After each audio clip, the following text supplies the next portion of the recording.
Hey everybody, welcome to another episode of the Book More Show. It's Stuart Bell here, and today, great pleasure speaking with one of our authors, Laura Bruce. Now, Laura, when Betsy and I were talking last week, we were talking about this idea of the opportunity being in the current pandemic. Amongst all of the challenges that are out there, there are definitely people that are going to seize the moment and run ahead and take the lead on things. Laura kind of took that and ran with it and had created a book that's specifically aimed at people who are stuck at home during the lockdown. So her book, Lockdown Living, provides 101 tips and ideas for things to do to get by in the current situation without going crazy.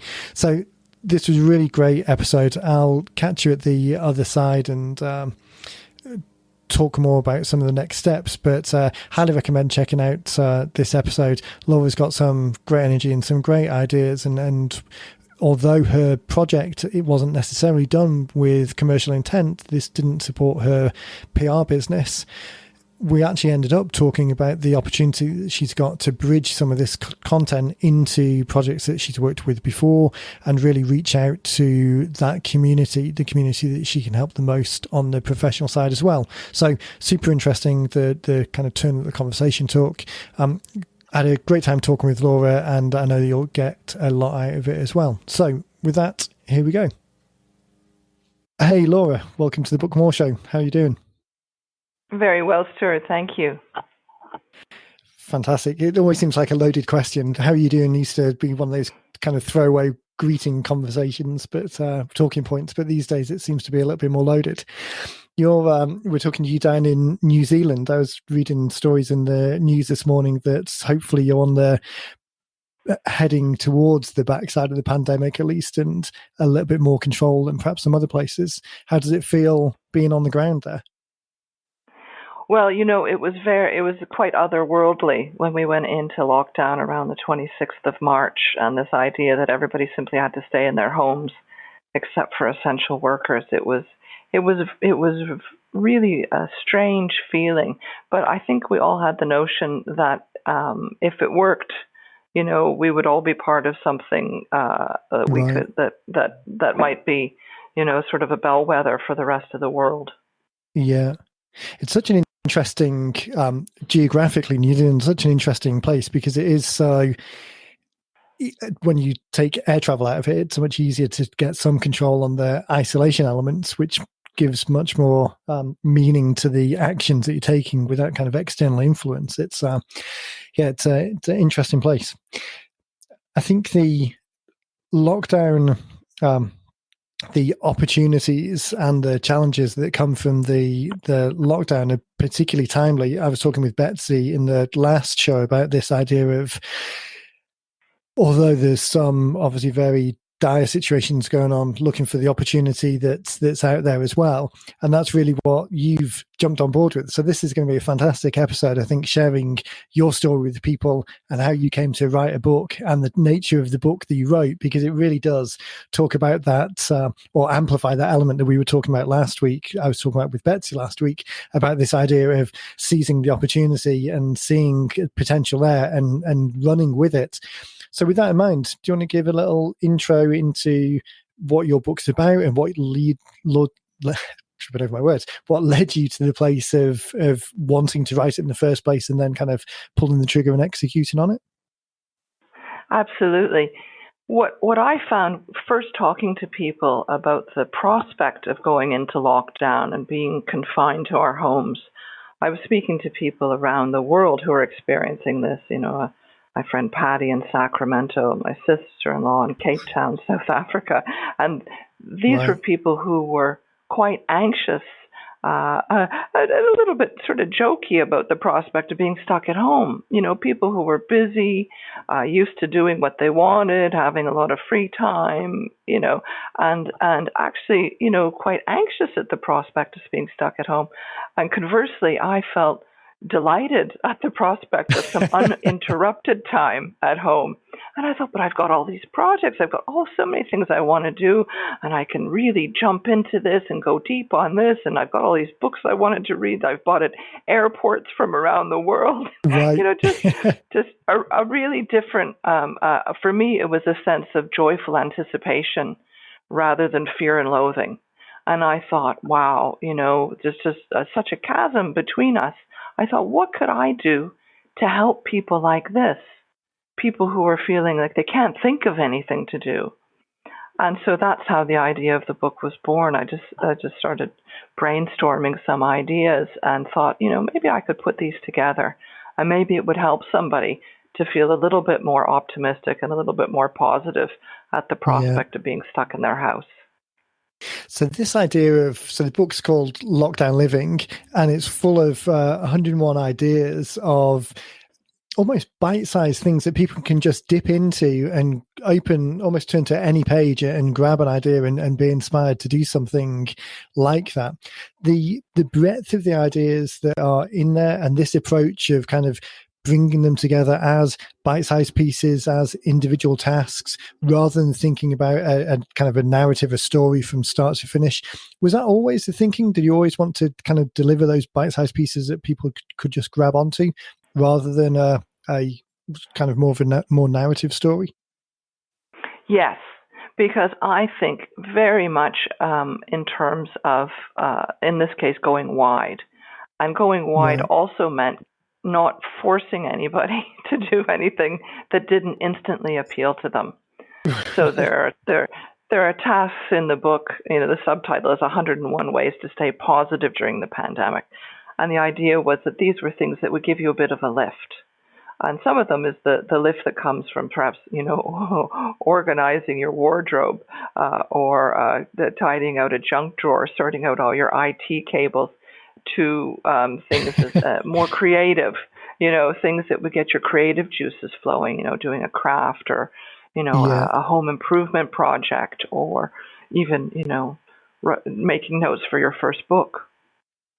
I think that idea of just delivering a series of ideas that people can dip into, and then even if they use that as inspiration but end up going in a different direction, at a time when there is such a cognitive load on people, there's so much pressure of the situation and the uncertainty, and as you were describing with the friends and family that you were talking to, just this sense of foreboding about it. Creating something that's so accessible as the book that you've done is really takes that pressure off, because it's not like you're giving people homework and you're not assigning them 101 things to do. It's really presenting it in a way that here's 101 choices of things to do, and a starting point, and kind of take it from there and see where the journey leads you. I really like the fact that towards the end of the book, you kind of ask for feedback in people's comments and what they've been inspired to do during this time. I know, professionally speaking, you own a PR agency, so this idea of getting stories from people, I'm guessing, comes to a certain degree as second nature. But including that as a call to action, asking for that feedback, was that intentional, or was that just a kind of subconscious feedback loop that you've got because of the business? It was a little bit of both. I can't say that it was really to do with the PR business. It was more to do with the feeling that I was hoping for, of a sense of satisfaction that the book had achieved its purpose, that it had indeed helped people through a strange and unusual time, even if they just got one idea out of it. And I also thought, well, there's this wealth of information out there, people's own experiences, of them saying, well, I started off doing this, but I ended up doing this instead, and you might want to put that in the next book. I hope there isn't a requirement for a second book, but I thought if there was, if this becomes a kind of a rolling thing, there may be people who did everything in book one who would like a volume two, 101 more things to do. Yeah, if you exhausted your imagination on the first lockdown, then here's the sequel, the follow-up. Here's the sequel. Yeah, as you say, I mean, hopefully it would pivot it into 101 weekend activities, or rather than being driven by forced lockdown. That idea, though, of engaging the community and hearing the feedback and understanding people's stories and the excitement almost of not knowing where that might lead, that I think is an opportunity, is something that a lot of other people can be inspired by as well. I think so often people come in with the idea of writing a book as it being a very complete project in its own right, it being the product, whereas a lot of times we're talking about the book not being the product, the book being the start to something else, which in a lead generation sense is often the start to a conversation. But in your situation, it's the start to engaging and getting that feedback from other people who have been through the situation. So I think that idea of this as a living document almost, or as the catalyst to a living discussion, it's really interesting to think about it in that perspective, rather than just wanting to write down a certain amount of ideas and kind of get them out of your system and be done with it. It really is the start of something that can have its own momentum. You were saying you've got quite an interesting background because you're geographically in quite a lot of different places. So you're New Zealand at the moment, but your background is in Canada and the UK and then New Zealand. Is that right? That's correct. Yeah, I'm originally from Niagara in Canada, and I emigrated to Northern Ireland in 2002, and I lived there for about 10 years, and then most recently was living in Scotland prior to emigrating to New Zealand last year. Ticking off all of the Commonwealth countries. Yeah, this is South Africa, I think, will be next, and then ideally Barbados.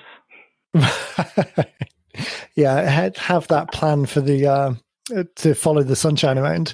I know Dean, my business partner here, has got a definite plan for, I think he's now 17 years into not having a winter, so we'll move from Florida as the home base, but we'll move from Florida to Canada to Europe in the summer and really avoid that bad weather scenario.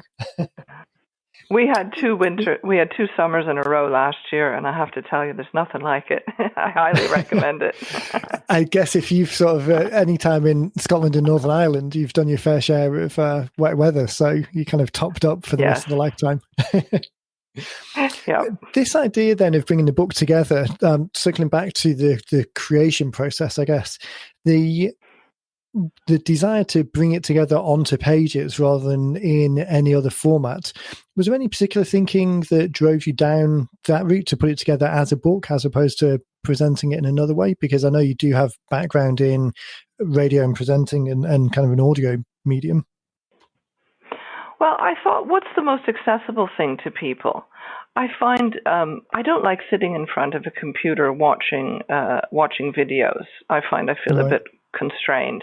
So I'm a great one for listening to podcasts, but also ebooks. I've got a Remarkable, and I put them on that, or I put them on the Kindle. And I find it's quite, you can take it with you. It's portable, and you can dip into it at any time. I'm one of those people who always likes to have a book with me when I go anywhere in case I have to wait. So there's something about the physicality of a book, which paradoxically is thwarted somewhat by the fact that at least in New Zealand, we won't be able to get the books here in hard copy. So having an e-version of the book was also, it was also the idea that it was quickly deliverable. And that was a big factor, and given the time-sensitive nature of the contents of the book. Yeah. But someone did suggest to me an audio book that would be a good idea. Right.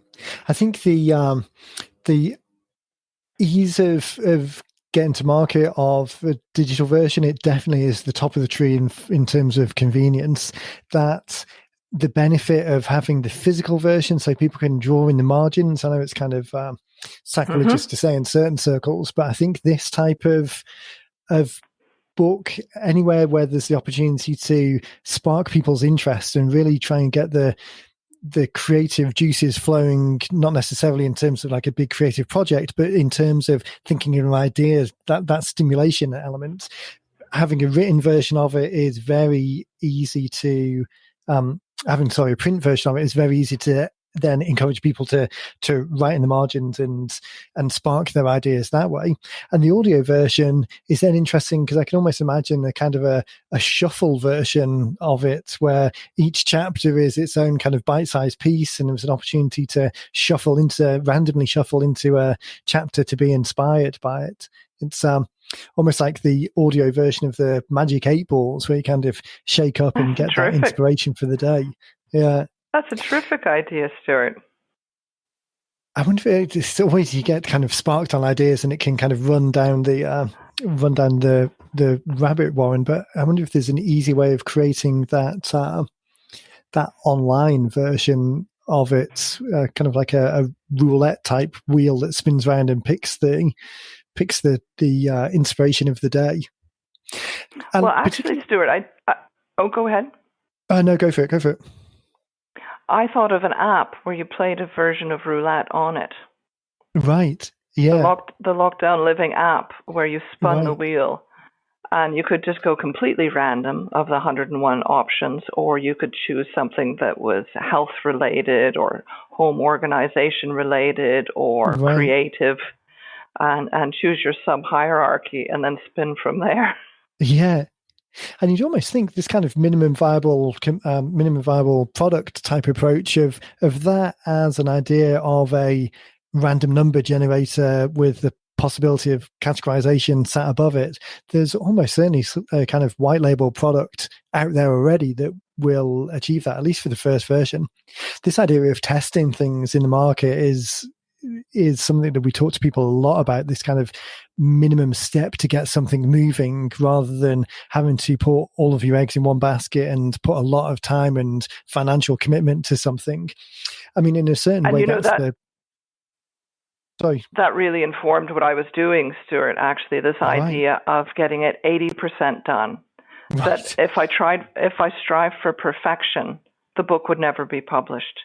Yeah. And that's why it was so great to work with 90-minute books to get it 80% of the way there and say, okay, you guys can take it from here and do all those other bits. But it was really the minimum viable product really informed my process around the book.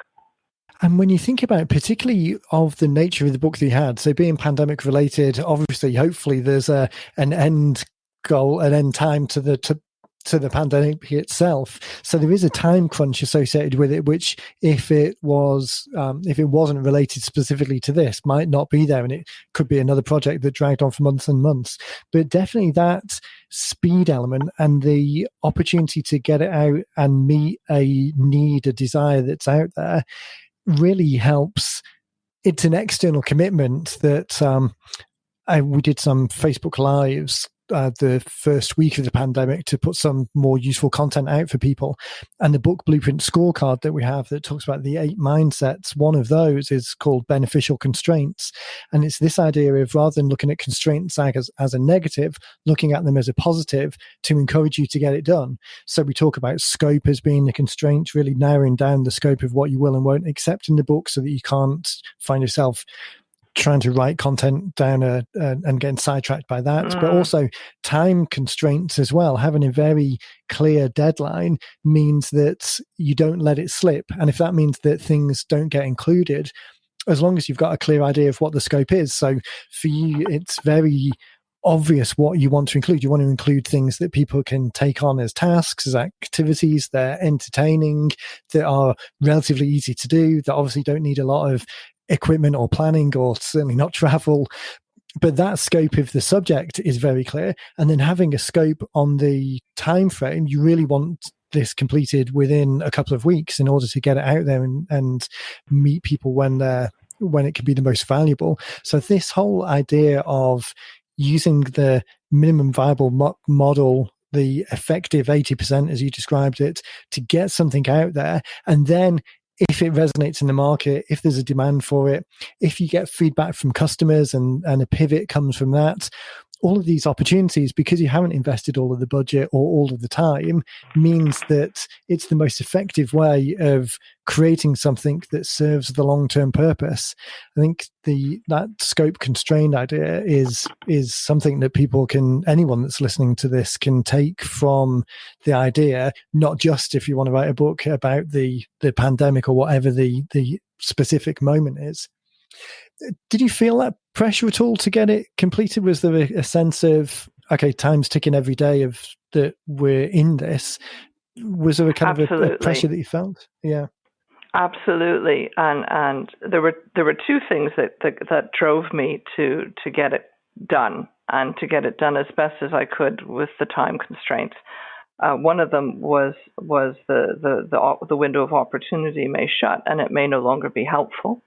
And the second thing was that in 2016, I wrote a handbook, a PR handbook for business owners, and I never got it out the door. Oh, wow. So I knew that trying to make it perfect and include every possible exigency was going to thwart me and would lead to the failure of the project rather than its getting out there and any potential benefit. And that's the real cost, isn't it? I mean, it's easy to think. We joke sometimes when I'm talking with Betsy, we'll talk about people who, so we started in 2013. So, God, we're 7 years in now, which doesn't seem like it's that long, but 7 years in. So we'll have conversations with people now that we were talking to 3, 4, 5 years ago. And it's the opportunity that's missed because all that time, the potential people that could have been helped in that period have kind of, the idea of you never stand in the same river twice. Those people have moved on and have done something else. It's such a missed opportunity, regardless of the business side of things, but just from the helping point of view. I think everyone who writes is writing knowing that they can help people, and to have not been able to because that opportunity has passed. It's such a shame that more people don't either find a system that works for them or have the not so much have the confidence, but ship something and then review it, rather than getting into this paralysis of perfection and not letting it out of the door, wanting it to be perfect, and then obviously time goes by. I don't want to drag up issues if it's painful. I hadn't realised that you'd written that in the past, but so feel free not to answer. But that original handbook, was it the procrastination or the analysis paralysis of perfection it had fallen into, or was it something else that meant it didn't get done? Well, I took a 2-week writing sabbatical in Italy on the Amalfi Coast to write it. Oh, nice. And I was really very diligent, and every day I would get up and I'd work for 5 hours, then I'd take a break in the afternoon, then I'd go back to work for another 2 or 3 hours. So I really did the work, and I came home with 40,000 words. Wow. And what I realized was, I had the work, but at the last minute I had introduced a notion into the beginning of the book and had kind of spoiled it. And I thought, I must just give that to somebody and have them extricate that notion, that framing that I had introduced retrospectively. And I never did. I never did just hand it to somebody and say, please take this part out and fix the rest, will you? Yeah.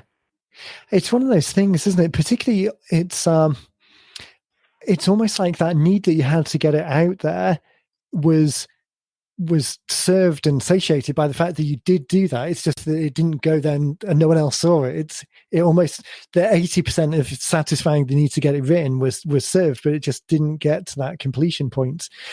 It's such, I mean, you're not the first person that I've heard that we've spoken with who's described a similar situation, and it's an easy trap to fall into, because that window that you've got that you give yourself to do this project, once that window's closed and other things come up, and then a week passes and a month passes and a year passes, it just falls off the radar. And it's surprising how much, when something isn't front and center, it just never pushed to the back of the closet. It's really out of mind. It's a shame. It's a shame. And I actually trolled it up off my hard drive the other day. I thought, I should just give this to somebody and get them to edit it, because the principles are all there and the value is all there, and it wouldn't take a lot to ship it. And like you say, even if it's not perfect, the advantage we have with electronic books is you can go back and update it. It doesn't have to be perfect. And people accept that it doesn't have to be perfect, and people are quite tolerant of things not being perfect. And I think maybe it's us as writers, we come to it perhaps with a higher standard of perfection of ourselves than our audiences would require. Yeah. And I think there's that ownership type. Everyone's baby is the most beautiful baby around, and there's you kind of get so caught up, invested in the thing that you creation, it becomes a kind of work of passion, and you've got all of these emotions tied up in it. To then have this is why I think the scope thing is such, or the beneficial constraints element is such an overlooked benefit to actually get things out the door. Just as you say, it's not like we're in a situation now where you have to, as an author, get a book deal, which means that there's 100,000 sales, which means that no one wants that deal unless there's a very clear path to money. It's not like we're back in the time where you had to lay out type on a machine and kind of block by block lettering. This is all very variable and malleable. And the reality on the reading point of view is that it's the minority of books rather than the majority of books that are read, even when that comes down to kind of fiction books where the whole purpose is entertainment, let alone books where that's not the case and they're serving another job of work. People skipping through to get the feeling and the certainty that they're in the right place, and picking and choosing the little nuggets of information that they take from something. It's almost like the concept of the album versus the single. People are very much now used to picking the pieces that they like and are looking for, and don't necessarily consume the whole thing as an entirety. It's much more piecemeal to pick and choose. For the Lockdown Living Book, we were talking about creating that as wanting to bring it together as something that's valuable for people to take something from and then just be able to use for inspiration. I know it's not related to the PR company, but was there any, did you come into that project with any follow-on activity that you thought about, or was there any particular purpose that you had, or was it really just creating it to get it out there and the words be valuable? Yeah, I did just want to get it out there. And I thought, gosh, I haven't really contextualized, how I can leverage this, which for something I spent a lot of hours on in a short period of time. I thought perhaps I haven't really thought about how to use it. One of the things I found is that after about 25 years in PR, I'm more interested in the general, and the almost a direct response marketing approach is more appealing to me now in terms of my own work than traditional PR. And so there's elements of wanting to help people in that way. I think I'm an ideas person. I did the Colby test that Dean talks about so often, and I'm a number 9 quick start. So there's an element of me that just wants to get something out the door, and I think that just the idea of sharing ideas, and even in this case, I'm not sure that I thought about how I could use it to leverage my own business. One of the things I quite like doing is I quite enjoy training and public speaking. And I wondered if there were ways to transition into that, and maybe even just sharing the story of the book as a way that, this was an opportunity, and it forced me to act quickly and overcome any fears about getting something out the door, even if it wasn't perfect. I had this kind of a greater motivation, and that maybe could be helpful to people. And that's such a perfect idea, isn't it? The fact that you'll have something that you can relate, almost like a hook that you can hang the narrative of the training or the advice that you're giving people, that as a hook to describe things around. Perfect opportunity to kind of contextualize it for people in a way that's very easy and accessible to understand. It's not like you're trying to describe things through the framework of something obscure or industries needing a certain amount of industry knowledge. The idea of writing something and getting it out the door fast and not being caught up on the perfection, the testing and the feedback, the going through the this kind of natural progression of needing to go through the process to a certain degree before you can then see those steps further, because you've kind of, the front of your mind is taken up with wanting to get this thing created, and now it is created, you then start to see all of these other opportunities. It's a fantastic way of pinning those stories and those examples to something that people can grab onto. So this kind of secondary effect of creating something and then leveraging it, which usually we're talking about things the other way around. We usually talk about creating something a little bit more specific. But even so, doing it this way around still gives a lot of opportunity down the track to, this asset exists now. It's something that you can refer back to in whatever way makes sense at the right point in time. Once it's created, that's the main thing. As I say, it's not always necessarily the way that we talk about it, but it's definitely beneficial and powerful now that it is created to be able to do that. I think the idea of the soundbite type approach that we were talking about before, with the different chapters being deliverable to people in different way. There's 101 things now, 101 elements that you can leverage and use. Positioning those and kind of replicating that model as 101 things specific to the training that you deliver, or encouraging people and helping them with their PR or their messaging strategy, using this as the first example, but then using that example with different words, is also an opportunity as well if you wanted to dial something else in even more specific. The benefit of the little sound bite 101, the small manageable pieces, you don't need to write all 101 on day one. I mean, you would give yourself a bit of a headache, but it could be one a day for 101 days.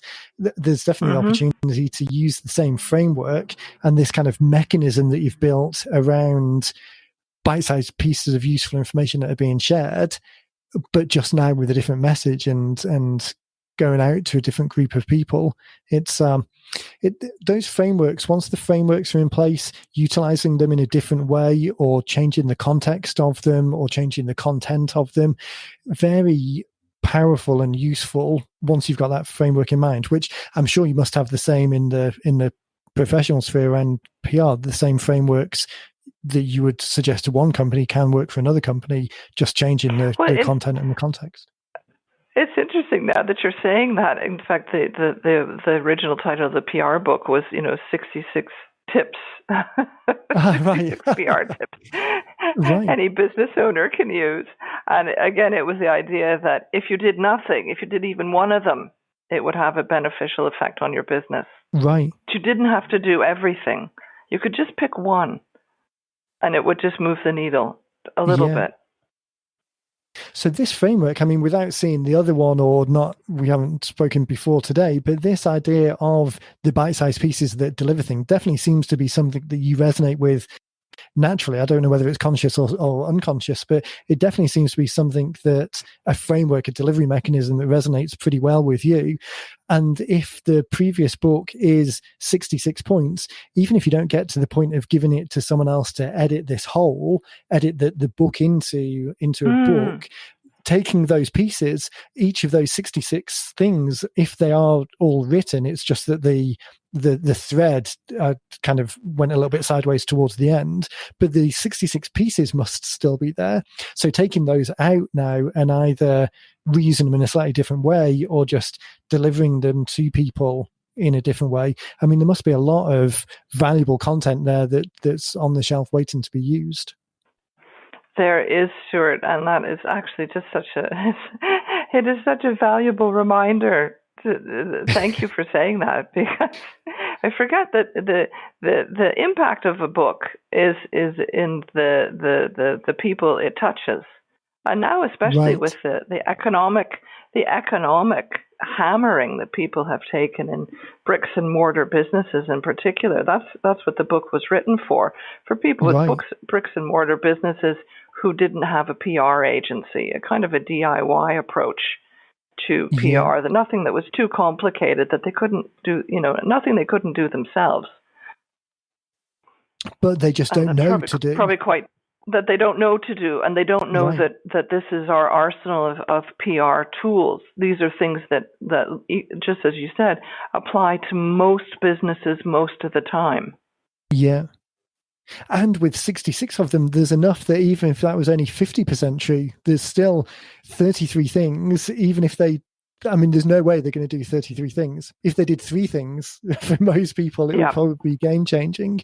So to be able to deliver that and get that out there, that might be interesting. I mean, we had an episode with Justin Breen probably a couple of months ago now. So he owns a PR company up in Chicago, and he not too dissimilar to you, actually. He has a background in radio as well, and so has a lot of contacts in that space.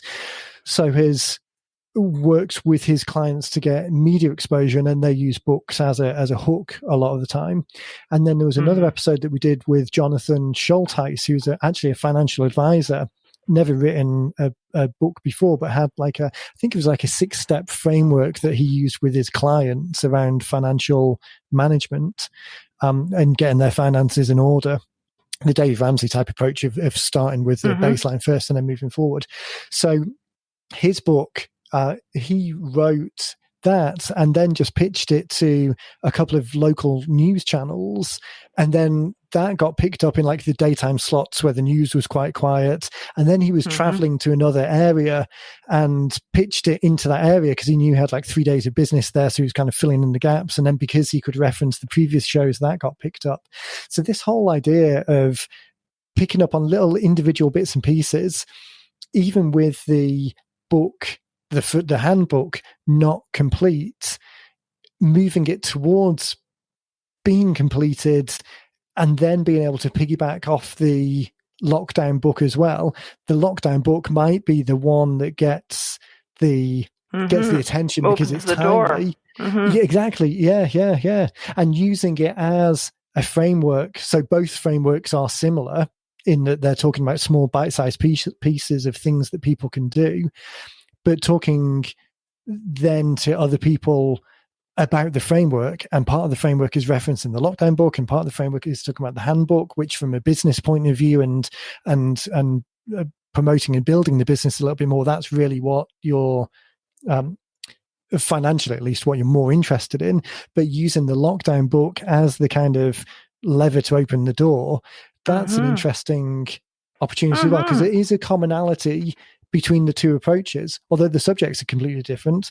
This idea of topic bridging that I've talked about a few times in the past, of starting the conversation on one point and then tastefully kind of pivoting to the point that you really want to make. Yeah, there might be some real interesting opportunities there. It's always kind of, my mind starts going as we're talking a little bit more, and this idea of matching the message to the audience and then bridging to the message that you really want to get across. So delivering this book, because the cost of delivering the digital one is negligible now. It doesn't cost anything to send another email. And the opportunity, the contextual it sits contextually that you would reach out to people with a digital version of a book rather than a physical one, because, as you said, you can't actually get physical shipments of anything at the moment anyway. So there's no negative to now reaching out with a digital one, as when in the past you might reach out with a physical one. So sending that, reaching out to the audiences, the groups of people who you would most like to talk to, whether that was business owners within a certain genre or geographically within a certain area, finding the organizations that they're talking to, so like the Chamber of Commerce equivalent of whoever that would be, and leading with the lockdown book, but then having a way of connecting it to the other handbook, maybe leading with the lockdown book and saying, this is a strategy that we've used before. We've used it with the PR handbook as well. Obviously, we can't get physical copies of the PR handbook. So what I'm doing is I'm delivering these 20 of the 60 tips over the next 20 days. So if you're interested in this same approach, which is specific to how your business can make the most of PR ideas in this moment, then just opt in here and I'll be delivering those over the next couple of weeks. That might be an easy way of leveraging some of the things that are already created. Well, I do happen to have a website called 52prtips.com.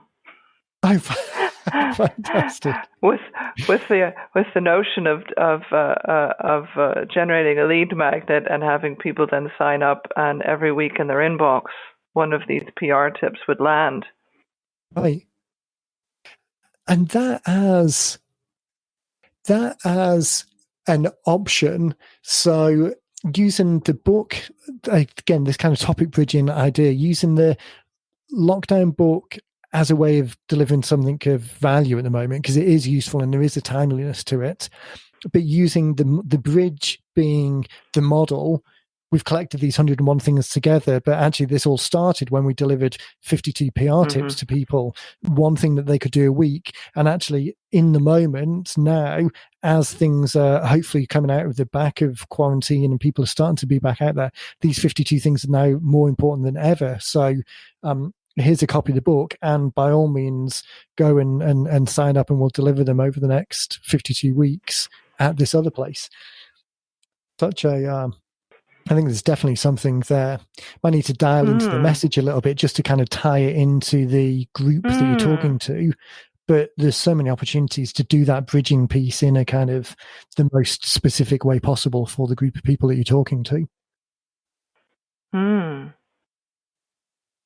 Yeah, it's interesting. I think all of this idea of creating something and getting it out there, but then once it is out there, it then frees up the thinking to think about, okay, now these 10 units of effort that I needed to do to create this are now gone. I've got another 10 units of effort. Where should I focus it? And it really does allow you to look at things or see things in a slightly different, the building blocks in a slightly different place as you look across the landscape and how things might tie in.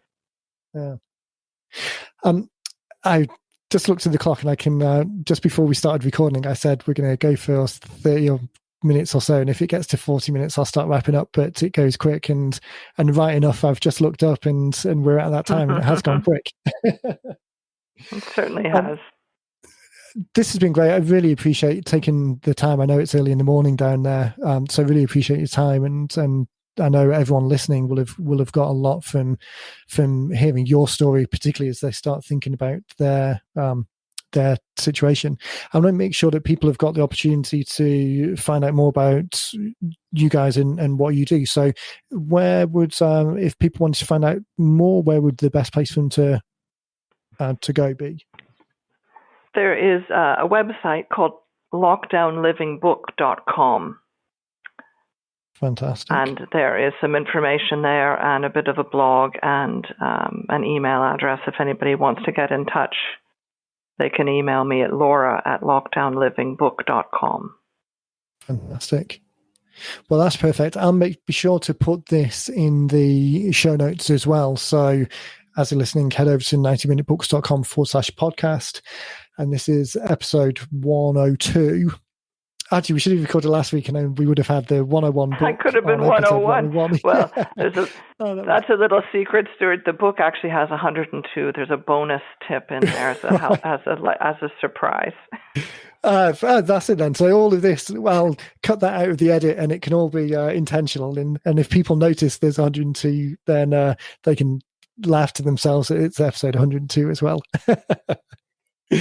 I'll make sure that all of this is in the show notes. Again, thank you so much for your time, Laura. I know that people have got a lot from this. I certainly have and enjoyed it. So it'd be great to get back on the show once we get out of the back of this and everything calms down again. It may be great to check back in and see how you're doing and see if anything came of the other book or leveraging this one in that bridging way that we talked about.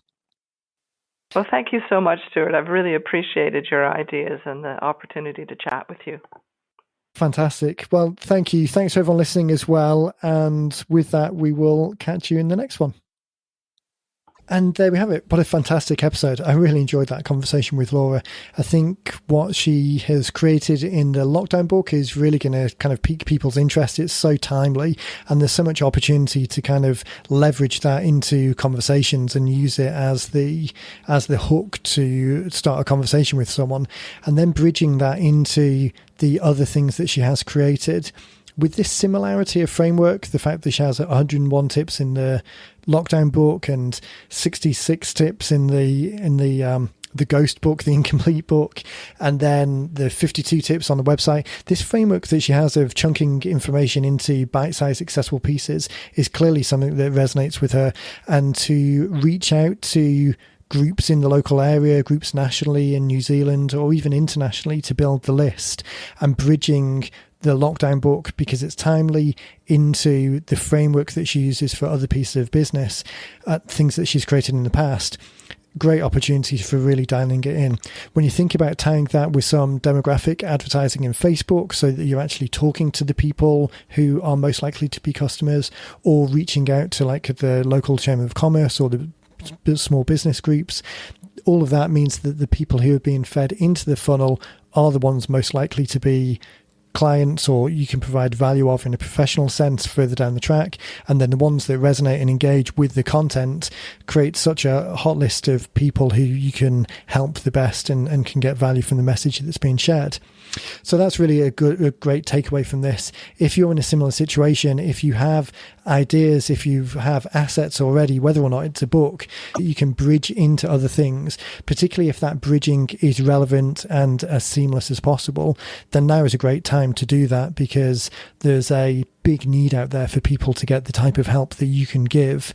And if you can deliver that in a easy to consume, accessible way that starts the conversational journey, then now is a great opportunity to lay the groundwork for more business, more traditional business, once the lockdown's lifted and things are returning to whatever the new normal turns out to be.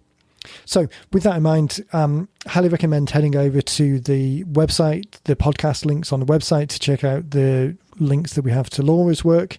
And if you're thinking about a project yourself, then head over to bookblueprintscore.com and fill out the mindsets, the 8 book blueprint mindsets, to really get this project dialed in and give yourself a framework to make sure that it gets out of the door, so that you do have an asset in order to kind of lead this topic bridging conversation.